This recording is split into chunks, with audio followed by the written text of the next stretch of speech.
Story நேரம் தமிழ் வியூவர்ஸ்க்கு hi. Hard to ஃபைண்டோட செகண்ட் பார்ட்ல என்ன ஆக போகுதுன்னு தான் இன்னைக்கு இந்த வீடியோல பார்க்க போறோம். இன்னும் ஃபர்ஸ்ட் பார்ட் பார்க்கலனா மறக்காம செக் பண்ணிட்டு வாங்க. அடுத்தடுத்த பார்ட் ரொம்ப இன்ட்ரெஸ்டிங்கா இருக்க போகுது. இப்போ டைரக்டா எபிசோட்குள்ள போயிடலாம். லியனை பாக்குறதுக்கு யுவா வரா. நான் எப்படியாவது ஒரு தடவையாவது போய் கிரவுன் பிரின்ஸ பாத்துட்டு வரணும்னு சொல்றா.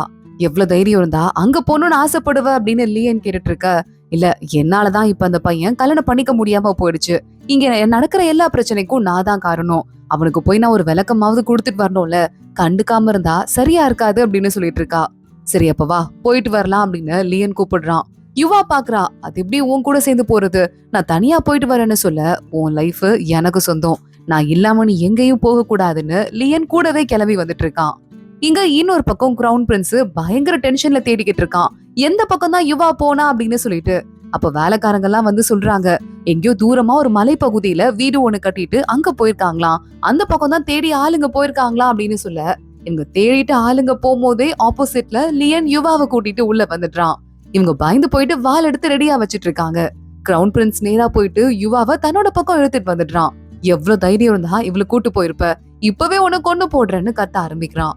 யுவா நடுவுல போறா. அவர் ஒண்ணும் பண்ணிடாதீங்க, அவர் எதுவுமே பண்ணல, ரொம்ப நல்லவரு, மிஸ் அண்டர்ஸ்டாண்டிங் அப்படின்னு சொல்லிட்டு இருக்கா. மிஸ் அண்டர்ஸ்டாண்டிங்கா? இவனை தூக்கிட்டு போய் அட்லீஸ்ட் ஜெயிலையாவது போடுங்கன்னு சொல்ல, இல்ல அவரு ஜெயிலையும் போடக்கூடாது, அவரு யுன்சு இருக்குல்ல அந்த இடத்தோட தலைவன். ஹலோ லியன், நீங்க லின்சுவோட தலைவன்னு ப்ரூவ் பண்றதுக்கு ஏதாவது ஆதாரம் இருக்கும்ல, அத சொல்லுங்க அப்படின்னு யுவா சொல்லிட்டு இருக்கா. லியன் பாக்குறான், கொஞ்சம் ஒரு 10-15 வருஷத்துக்கு முன்னாடி உங்க அப்பாக்கு போர்ல பயங்கரமா அடிபட்டு குத்துயிரும் கொலையுயிருமா இருந்தப்போ எங்களோட இடத்துக்கு வந்தாரு. எங்க இடத்துல தான் அவருக்கு ட்ரீட்மெண்ட் பார்த்து ரகசியமா அமுச்சு வச்சோம் அப்படின்னு சொல்ல, இந்த ரகசியம் வேற யாருக்கும் தெரியாது, இவனுக்கு எப்படி தெரிஞ்சதுன்னு சொல்லிட்டு கிரவுன் பிரின்ஸ் யோசிக்க ஆரம்பிக்கிறான். ஆமா அது உண்மைதான் அப்படின்னு சொல்ல, தெரிஞ்சிருச்சுல அப்படின்னு லியன் நக்கலா பாத்துட்டு இருக்கான். யுவா பாக்குறா, கிரவுன் பிரின்ஸ் நான் உங்ககிட்ட தனியா பேசணும்னு சொல்லிட்டு அவனை ரூம்குள்ள கூட்டு வந்துட்டு இருக்கா. கல்யாணத்தை நிறுத்தணும்னு அவ சொல்ல, நிறுத்த போறியா அப்படின்னு அவன் கத்த ஆரம்பிக்கிறான்.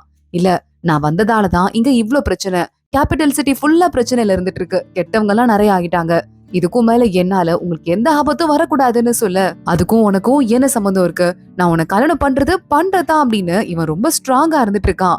இல்ல ப்ளீஸ் நான் சொல்றதை கேளுங்கன்னு இவ பின்னாடியே ஓடி வரா. மறுபடியும் கிரவுன் பிரின்ஸ் வெளியே வந்துடுறான்.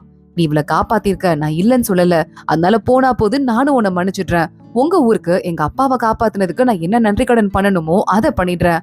ஆனா இவளுக்கு மெமரி இன்னும் திரும்ப வரல, அவளோட மெமரி பவர் திரும்ப வர வரைய அவளை எப்படி நம்பி உன்கிட்ட கொடுக்க முடியும், பேசாம நீயும் இங்கே இருந்துரு, அவளுக்கு மெமரி பவர் வந்து உன்னை அவ ஹஸ்பண்ட்னு ஏத்துக்கிட்டானா அப்ப வேணா நான் அவளை உன் கூட அனுப்புறேன்னு சொல்ல, என் கூட இருந்தா மட்டும்தான் அவ பாதுகாப்பா இருப்பா, அவ பாதுகாப்பா இருக்கணும்னு நினைச்சுனா என் கூட அனுப்பிடு அப்படின்னு லியன் மிரட்ட ஆரம்பிக்கிறான். அன்னைக்கு நைட்டு கிரவுன் பிரின்ஸ் அவன் அசிஸ்டன்ட் கிட்ட பேசிட்டு இருக்கான். அவங்க குடும்பம் அப்பாக்கு பெரிய ஹெல்ப் பண்ணிருக்காங்க, அவரோட பொண்டாட்டின்னு சொல்லும் போது என்ன பண்றதுன்னு தெரியலன்னு பேசிட்டு இருக்கும் போதே அந்த நேரத்துக்கு லியன் கிரவுன் பிரின்ஸ பாக்குறதுக்கு வந்துடுறான்.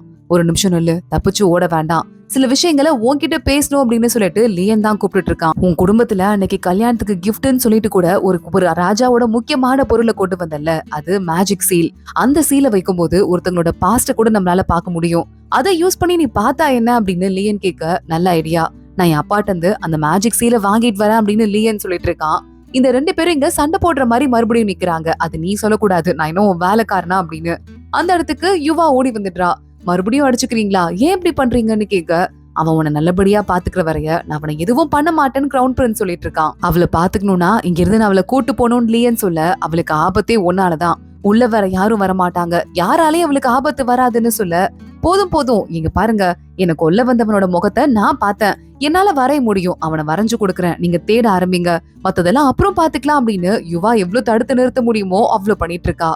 இங்க பார்த்தா அந்த மாஸ்க் போட்ட கெட்டவன் இருக்கான்ல, அவன் இருந்துட்டு அந்த லுன்சு பிரிவோட ஆளுங்களோட ரத்தம் கிடைச்சதுன்னா இந்த கல்லை ஆக்டிவேட் பண்ண முடியும், எவ்வளவு சக்தி லியனுக்கு இருக்கோ அதை என்னால அடைய முடியும், சோ அந்த ஆளுங்களை கண்டுபிடிச்சு அவங்களோட ரத்தம் யாருக்கு இருக்கோ அவங்களை என்கிட்ட கூட்டுவான்னு சொல்ல, அவன் அசிஸ்டன்ட்டும் அங்க இருந்து கிளம்பி போறான்.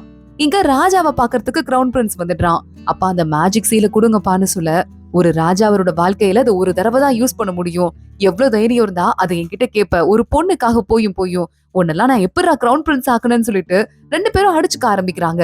இவனை தூக்கிட்டு போயிட்டு ஜெயில போடுங்க, இவன் ரிலீஸே ஆக கூடாது அப்படின்னு சொல்லிட்டு நான் சொல்ற வரைய, அந்த கல்யாணத்தை நிறுத்துறேன்னு இவனே சொல்ற வரைய இவன் வெளியே வரக்கூடாதுன்னு ராஜா சொல்லிடுறாரு. அப்புறம் நான் பிரின்ஸ் நானே போறேன்னு அங்க இருந்து கிளம்பி போயிடுறான். இன்னொரு பக்கம் லியன் யுவா 2 பேரும் உங்க வீட்டுக்கு வந்துட்டு இருக்காங்க. எதுக்கு இப்ப ஃபோர்ஸ் பண்ணிக்கிட்டே இருக்கீங்க? அந்த பையனுக்கும் எனக்கும் கல்யாணம் ஆக போச்சு.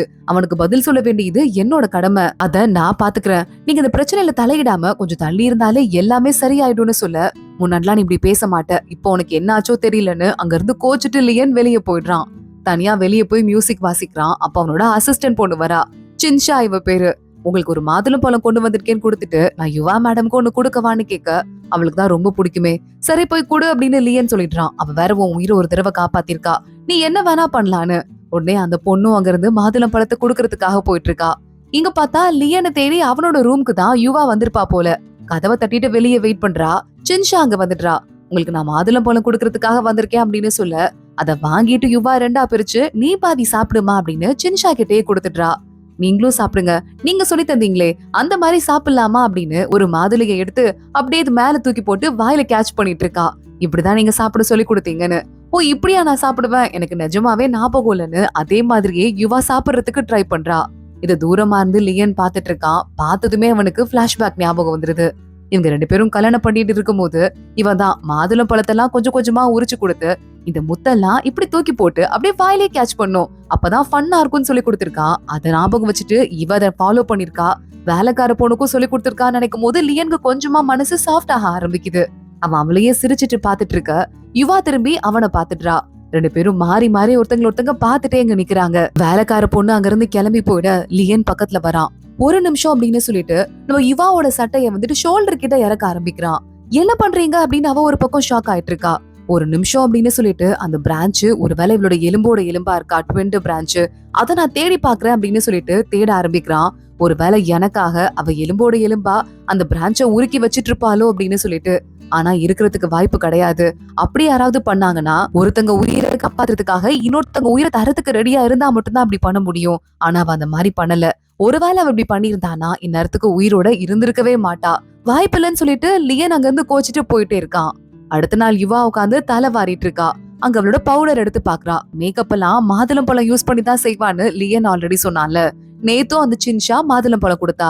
அன்னைக்கு எனக்கு லியன் போட்டு விட்ட தோடு கூட மாதுளை தோடு தானு அதை எடுக்கிறதுக்கு போறா. பார்த்தா அது பாக்ஸ் காலியா இருக்கு. லியன் அதுக்குள்ள உள்ள வந்துடுறான்.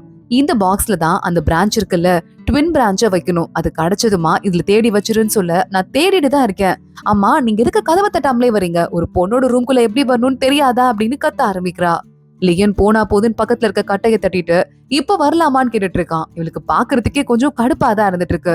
இன்னொரு விஷயம் கேட்கணும் அப்படின்னு சொல்லிட்டு என்கிட்ட எதையோ நீங்க அவாய்ட் பண்ற மாதிரி இருக்கு அப்படின்னு சொல்லிட்டு மறுபடியும் பேச ஆரம்பிக்கிறா. எனக்கு எதுவுமே ஞாபகம் இல்ல, நீங்க சொன்னா தவிர வேற எதுவுமே இது உண்மையா பொய்யான்னு கூட எனக்கு தெரியாது. எதையாவது என்கிட்ட மறக்கிறீங்களா அப்படின்னு கோவமா கேட்டுட்டு இருக்கா. நான் ஒண்ணும் இந்த கிரவுன் பிரின்ஸ் கிடையாது, நீ சொன்னதுக்கெல்லாம் ஆடுறதுக்கு. என்கிட்ட இப்படி பேசாதன்னு லியன் வேற அவளை திட்ட ஆரம்பிக்கிறான். வேலைக்கார பொண்ணு உள்ள வந்துடுறா. மேடம் இந்த மருந்தை டெய்லி குடிக்கணும்னு கிரவுன் பிரின்ஸ் இந்த மருந்தை கொடுத்து விட்டாருன்னு சொல்ல, இவளுக்கு எதுக்கு மருந்து, நல்லா தானே இருந்தான்னு அதை எடுத்து மோந்து பாத்துட்டு இருக்கான். மருந்து குடிப்பியான்னு. ஆமா குடிப்பேன், இதுக்கும் அந்த ட்வின் பிரான்ச்சுக்கும் எந்த சம்மந்தமும் கிடையாது, அது கிடைச்சா கொடுத்துடுறேன், எனக்கு கொஞ்சம் வேலை இருக்கு. வெளியே வேலைக்கார பையன் தானே வந்திருக்கான் கிரவுன் பிரின்ஸோட, அவன் கிட்ட இந்த கொலைகாரனோட பெயிண்டிங்க கொடுத்து விடணும், நான் போய் கொடுத்துட்டு வரேன் அப்படின்னு சொல்லிட்டு யுவா அங்க இருந்து வெளியே போறா. லியன் வேலைக்கார பொண்ணுட்ட இவளை கொஞ்சம் கண்ணை வச்சு பாத்துக்கோ, நான் கொஞ்சம் வேலையா வெளியே போயிட்டு வரேன்னு அவன் அங்க இருந்து கிளம்புறான். யுவா போயிட்டு இந்த பெயிண்டிங் குடுக்குறா. இதை வச்சு எப்படி கண்டுபிடிக்கிறதுன்னு சொல்லிட்டு அசிஸ்டன்ட் கேட்க, ஏயா ஜாலைன்னு மூக்கெல்லாம் ஷார்ப்பா தெரியுது, இதை வச்சு கூட உன்னால கண்டுபிடிக்க முடியாதா, மாஸ்க் போட்டிருந்தா கண்டுபிடிக்க முடியாதான்னு சொல்லிட்டு சின்ஷா திட்ட ஆரம்பிக்கிறா. இங்க கிரவுன் பிரின்ஸ ஜெயில போட்டுட்டு கல்யாணத்தை வந்து வேண்டான்னு சொல்ற வரையும் அடிக்கணுமா, அதனால அடி அடின்னு அடிச்சிட்டு இருக்காங்க. இந்த விஷயத்த அந்த வேலைக்கார பையன் சொல்லிடுறான். யுவா பாக்குறா. நான் போயிட்டு ராஜாட்ட பேசுறேன்னு அங்க இருந்து நேரா கிளம்பி போயிட்டு இருக்கா. இங்க அதுக்குள்ள அந்த நாட்டு ராஜாவை பாக்குறதுக்கு நம்ம லியனே உள்ள போயிடுறான். ராஜா கூப்பிட்டு உட்கார சொல்றாரு. நீ யாருப்பான்னு கேட்க லின்சுவோட சின்ன தலைவர்னு சொல்ல ராஜாவே ஷாக் ஆயிடுறாரு. ஏன்னா ராஜா தானே உயிருக்கும் குத்துயிருமா கொலையுயிருமா வந்தப்போ அந்த ஊர்ல காப்பாத்தி மறுபடியும் அமைச்சிருக்காங்க. நான் கடமைப்பட்டிருக்கேன்பா, உனக்கு என்ன வேணும்னு கேட்க, அந்த மேஜிக் சீலை என்கிட்ட கொடுக்க முடியுமா, அதை நான் யூஸ் பண்ணிட்டு எங்க நாட மறுபடியும் பழைய நிலைமைக்கு கொண்டு வரணும்னு சொல்ல, இப்பவே எடுத்துட்டு வரேன்னு ராஜா கிளம்புறாரு. ஆனா சார் நீங்க இது ஒரு விஷயத்த மறைக்கிறீங்க, இதனால அப்படின்னு கேட்க, ஒரு ராஜா அவரோட வாழ்க்கையில ஒரு தடவை தான் யூஸ் பண்ணணும், அப்படி யூஸ் பண்ணும் போது அதோட பவர் அந்த ராஜாக்கே பேக் ஃபயர் ஆகும். பரவாயில்லப்பா, நான் கடமைப்பட்டிருக்கேன், நான் செஞ்சுதான் ஆகணும்னு கிளம்புறாரு.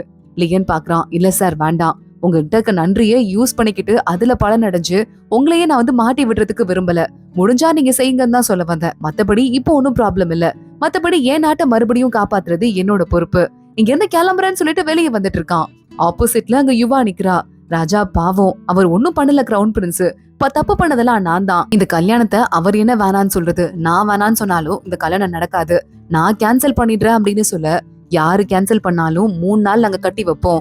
சோறு தண்ணி இல்லாம 3 நாள் அவங்க வெட்ட வெளியில இருக்கணும். பரவாயில்லையான்னு ராஜா கேக்குறாரு. அதான் எங்க ரூல்னு. பரவாயில்ல அப்படின்னு யுவா சொல்லிடுறா.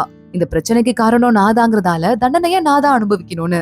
கூட்டு போயிட்டு அவளை வெட்ட வெளியில கட்டி போட்டு கழுத்துல எல்லாம் கூட கயிறு கட்டி நிக்க வச்சிட்டு இருக்காங்க. கொட்டுற வெயில நின்னுட்டு இருக்கா. லியன் அங்க வரான். ஏன் இந்த மாதிரி பண்ண அப்படின்னு கேட்டுட்டு இருக்கான். நான் இந்த என்கேஜ்மெண்ட்டை நிறுத்தி தானே ஆகணும். கிரவுன் பிரின்ஸ் என்ன கல்யாணம் பண்ணிக்கணுங்கிறதுக்காக எந்த தப்புமே பண்ணாம ஜெயில கஷ்டம் அனுபவிக்கிறாரு. நான் எப்படி சும்மா இருக்க முடியும், நான் அந்த தண்டனையை ஏத்துக்கிறேன்னு சொல்லிட்டு இருக்கா. லியன் தூரமா நின்னுட்டு எப்பவுமே அப்படி நல்லவளாதான் இருந்தாளா, இப்படிப்பட்ட ஒரு முகத்தை நான் பாக்கலையே. ஆனா போன தடவை கொடூரமான முகத்துல பார்த்தேன்னு யோசிக்கும் போதே மழை கொட்ட ஆரம்பிக்குது. யுவா அப்படியே மயங்கி விழுந்துடுறா. லியன் கொடையை எடுத்துட்டு போயிட்டு அவளுக்கு கொடைய புடிச்சிட்டு அவ முகத்தை பார்க்க கூடாதுன்னு திரும்பி நின்னுட்டு கொட்ட கொட்ட மழையில நின்னுட்டே இருக்கான். அன்னைக்கு நைட் அப்படியே ஓடுது. அடுத்த நாள் காலையில நம்ம யுவா கண்ணை முடிச்சு பாக்கும்போது மழைலாம் நின்னு போயிருக்கு. என்னது இது, ஏன் இப்படி இருக்கு அப்படின்னு சொல்லிட்டு யோசிக்க ஆரம்பிக்கிறா. கும்மிருட்டா இருக்கு அப்படின்னு. நம்ம லியன் அவனோட நெஞ்சில இருந்து அந்த ஒரு மேஜிக் கல்லு மாதிரி எடுப்பான்ல, அதை எடுத்து அந்த இடத்துல மின்மினி பூச்சி மாதிரி பறக்க விடுறான். அதை பார்த்துட்டே நம்ம யுவா கொஞ்சமா மனசு அமைதியாயிட்டு நின்னுட்டு இருக்கா. இங்க கிரவுன் பிரின்ஸ கழட்டி விடுறாங்க. என்ன பண்றீங்கன்னு கேட்க, இல்ல யுவாக்கு தண்டனை கிடைச்சிருச்சுன்னு சொல்ல வேக வேகமா கிரவுன் பிரின்ஸ் அவளை பாக்குறதுக்கு வந்துட்டு இருக்கான். லியனும் பக்கத்துல நின்னு பாத்துட்டு இருக்கான் யுவாவை. இன்னும் எவ்வளவு நேரம் அவளால தாங்க முடியும், அவளை போய் ரிலீஸ் பண்ணி விட்டுற வேண்டியதான்னு லியன் அடுத்த ஸ்டெப் எடுத்து வைக்க, அதே மாதிரி கிரவுன் பிரின்ஸும் பக்கத்துல வந்துடுறான். நீ எல்லாம் உண்மையாவே மனுஷன் தானா, லவ் தான் அவளை பண்றியா, அவ இவ்வளவு கஷ்டப்பட்டுட்டு இருக்கா பாத்துட்டு இருக்கன்னு கேட்க, லியன் நான் ஏற்கனவே அவகிட்ட பேசி பாத்துட்டேன், நான் தண்டனையை கேன்சல் பண்றேன்ட்டு. அவ முடியாதுன்ட்டா அப்படின்னு சொல்லிட்டு சொல்ல ஆரம்பிக்கிறான். நீ தள்ள அந்த பக்கம் அப்படின்னு வேகமா அவன் யுவா கிட்ட போயிட்டு, யுவா நான் உன்னை ரிலீஸ் பண்ணி விடுறேன்னு கட்டெல்லாம் கலட்ட ஆரம்பிக்க, இல்ல அப்புறம் உங்களுக்கு தண்டனை கிடைக்கும்னு யுவா சொல்ல ஆரம்பிக்கிறா. இல்ல எனக்கு கிடைக்காது, வெளியூர்காரங்களுக்கு மட்டும்தான் அந்த தண்டனை, எனக்கு கிடையாது, நீங்க இருந்து கிளம்பு அப்படின்னு சொல்லிட்டு இருக்கான்.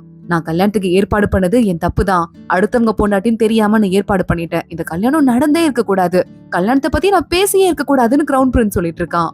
அப்படியே யுவா பொத்துன்னு மயங்கி கீழே விழுந்துட்டா. அவளை தொடுறதுக்கு கூட இப்ப கிரவுன் பிரின்ஸ் யோசிக்கிறான். அங்க வேகமா லியன் ஓடி வரான். இல்ல மயங்கிதான் இருக்கா, ஒன்னும் ஆகலன்னு சொல்ல அவளை கூட்டு போங்க, ட்ரீட்மெண்ட் பாருங்க, அவளை நான் உங்ககிட்ட ஒப்படைக்கிறேன் அப்படின்னு கிரவுன் பிரின்ஸ் சொல்லிடுறான்.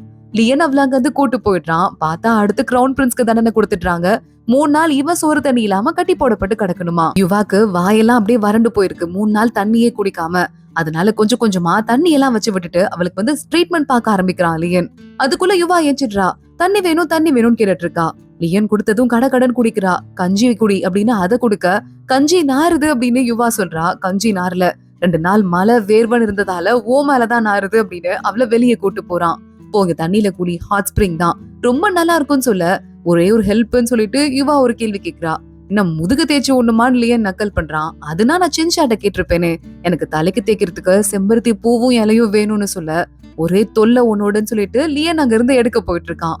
அன்னைக்கு அதெல்லாம் எடுத்து கொடுத்ததுக்கு அப்புறமா கையில மாதுளம் பழம் தோடு வச்சுட்டு அவளை பத்தியே யோசிச்சுட்டு இருக்கான். கரெக்டா அப்பன்னு பார்த்தா ஐயோன்னு கத்துற சத்தம் கேக்குது.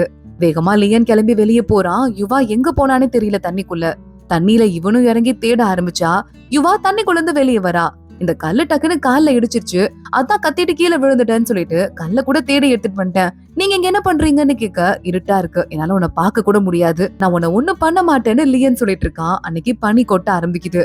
3 வருஷமா பனி கொட்டுறத நான் பார்த்ததே இல்ல அப்படின்னு அவ சொல்லிட்டு, இந்த கல்லுதான் என் காலை தட்டி விட்டுருச்சுன்னு காட்டுறா. இவளோட கைய முதல் தடவையா லியன் இப்பதான் பாக்குறான். உன் கையில என்ன காயம் அப்படின்னு கேக்குறான். தெரியல, 3 வருஷமா எனக்கு ஞாபகம் இருக்கிறதுல இருந்து இப்படிதான் இருக்கு அப்படின்னு சொல்லிட்டு இருக்கா. இவ கையில ஒரு இலை பிரான்ச் ஒண்ணு அவ டாட்டூ போட்டிருந்திருப்பா போல. என்னாச்சு, அப்ப என்னதான் நடந்ததுன்னு தெரியலையே லியன் யோசிக்க ஆரம்பிக்கிறான். இங்க இன்னொரு பக்கம் அந்த மாஸ்க் போட்டவனுக்கு எக்கச்சக்கமான லென்ஜோ பிரிவு ஆளுங்களை கொண்டு வராங்க. அவங்க இதயத்துல இருந்து ரத்தத்தை எடுத்து அந்த கல்லுல அவன் விட்டுட்டே இருக்கான். ஆனா எதுவுமே ஒர்க் ஆகவே இல்ல. அப்போ உடனே அந்த அசிஸ்டன்ட் சொல்றான், இதுதான் ஒர்க் ஆகல, லியன் தான் உங்களை தேடி இந்த பெயிண்டிங்க வெளியே விட்டுருக்கான்ல, பேசாம இந்த பெயிண்டிங்க வச்சு நம்ம இடத்துக்கு வர வச்சு அவன் ரத்தத்தை யூஸ் பண்ணலாம்னு சொல்ல, இது கூட நல்ல ஐடியாவா தான் இருக்கு அப்படின்னு அவன் பேசிட்டு இருக்கான். யுவா குளிச்சு முடிக்கிறா, போயிட்டு தலையெல்லாம் வாரிட்டு இருக்கா. மறுபடியும் அந்த பவுடர் எடுத்து பார்க்கும் போதெல்லாம் லியன் ஞாபகம், மாதுளம் பழம் ஞாபகம் கொஞ்சம் கொஞ்சமா அவளுக்கு வர மாதிரியே இருக்கு. லியன் வேலைக்கார பொண்ணோட வந்துட்டு இருக்கான். 3 வருஷத்துக்கு முன்னாடி அவளுக்கு என்ன ஆச்சுன்னு தெரியலன்னு பேசிட்டே வரும்போது இவ தலை வாடுறத பார்த்தோன்னு மறுபடியும் லியனுக்கு பிளாஷ்பேக் ஞாபகம் வந்துருது. மேடம் உங்க தலை ஈரமா இருக்கு, காய வச்சிருங்கன்னு சொல்லிட்டு வேலைக்கார பொண்ணு எழுப்பிட்டே இருக்கா. ஆனா பயங்கரமா டயர்ட் ஆயிட்டு யுவா தூங்கிட்டு இருக்கா. நான் பாத்துக்கிறேன்னு சொல்லிட்டு லியன் அவ தூங்க விட்டுட்டு மெதுவா அவ தலைய காய வச்சு தலை வாரி விட்டுட்டு இருந்திருக்கான். அத ஞாபகம் வருது. கொஞ்சமா போய் கதவை தட்டிட்டு உள்ள போயிட்டு இருக்கான். உனக்கு ஏதாவது ஹெல்ப் பண்ணணுமா அப்படின்னு. இல்ல எனக்கு ஞாபகங்கள் எதுவுமே வர மாட்டேங்குது நம்ம சொல்றா. கையில காயம் இருக்கு, மருந்து போட்டு விடுறா அப்படின்னு லியன் மருந்து போட்டு விட்டுட்டு இருக்கான். அடுத்து கழுத்துக்கிட்டேயும் காயம் இருக்கு. இந்த காயத்துக்கு நான் சின்ஷாவை கூப்பிட்டு மருந்து போட்டுக்கிறேன்னு சொல்ல சின்ஷா உள்ள வர பாக்குறா. லியன் முகத்தை பார்த்துட்டு இல்ல வேற வேலை இருக்கு நான் அப்புறம் வரேன்னு கிளம்பி போயிடுறா. லியன் மறுபடியும் இவளோட கழுத்துக்கிட்டு இருக்கிற காயத்துக்கெல்லாம் கொஞ்சம் கொஞ்சமா மருந்து போட்டுட்டு இருக்கான். இவன் லைட்டா வெக்கப்பட ஆரம்பிக்கிறது லியனுக்கு நல்லாவே புரியுது. இவன் பேசி முடிச்சிட்டு மருந்தெல்லாம் போட்டு முடிச்சிட்டு வெளியே வர இதையும் படபடன்னு இருக்கு. ஏன் இப்படி வருதுன்னு சொல்லிட்டு யோசிக்க ஆரம்பிக்கிறா யுவா. ஹேர்பின் தேட ஆரம்பிக்கிறா. அன்னைக்கு கல்யாணத்துல குடுக்கலாம்னு நினைச்சேன், சண்டையில ஹேர்பின் கீழே விழுந்தது, அப்புறம் என்ன ஆச்சுன்னு தெரியலன்னு சொல்லிட்டு இவ யோசிச்சுட்டு இருக்கா. இங்க லியன் கிட்ட சின்ஷா சொல்லிட்டு இருக்கா, இது எல்லாமே உங்களுக்கு ஞாபகம் வர வரையதான். ஞாபகம் வந்துருச்சுன்னா உங்களுக்கும் அவங்களுக்கும் இருக்க இந்த குட்டியான அஃபெக்ஷன் போயிடும் அப்படின்னு சொல்லிக்கிட்டு இருக்கா. லியன் பாக்குறான், இது எல்லாமே ஒரு டெல்யூஷன் தான் சின்ஷா, இது எதுவும் உண்மை கிடையாது. ஞாபகம் வந்துட்டா வெறுப்பு மட்டும்தான் மிச்சமாகும். நீ கொஞ்ச நேரம் இங்க வேலைய பாத்துக்கோ, நீ நல்லபடியா யுவாவை பாத்துக்கோ, நான் ஒரு முக்கியமான வேலையா வெளியே போக வேண்டி இருக்குன்னு லியன் கிளம்புறான். அதோட தான் இன்னைக்கு எபிசோட் முடியுது. நம்ம சேனலுக்கு சப்ஸ்கிரைப் பண்ணிட்டு மறக்காம இந்த வீடியோக்கு லைக் பண்ணிக்கோங்க. அடுத்த வீடியோல பார்க்கலாம். அது வரைய பாய்.